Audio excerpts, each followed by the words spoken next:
Typically, my videos focus on the main characters that I like to make, the big creatures, but the little ones are important too.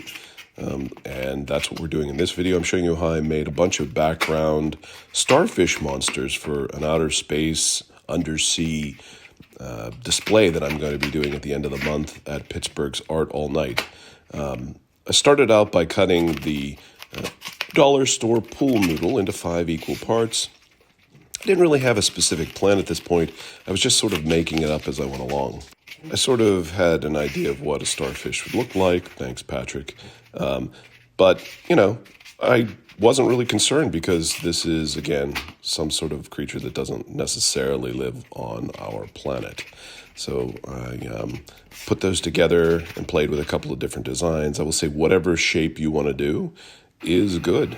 Now, you can heat meld these together. You just take a heat gun and meld each side slightly, very slightly, a few seconds, and then they bond together. And it's a pretty good bond, too. I first saw this, Alan Hops from Stiltbeast Studios.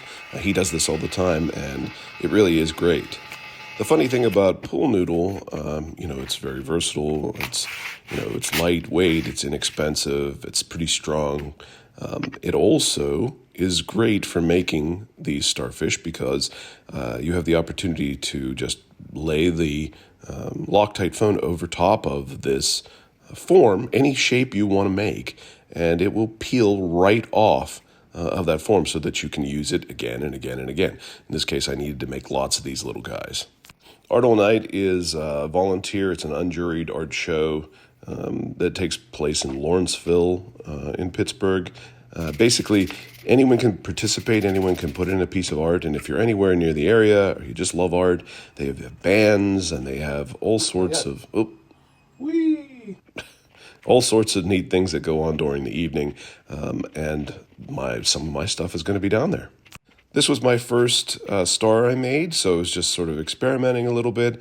I didn't know what to do with it. I just started making some shapes and some dips and grooves and so forth. And this is the neat part. I really like this. You just pull these out of their little arms, and you have yourself something that you can use over and over to create many different kinds of filler background creature.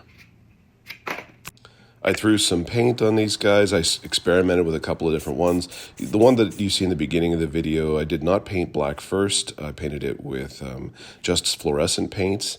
And here he is. I hope you're all doing well. Ask any questions in the comments. Be glad to try to talk about this. And happy hunting.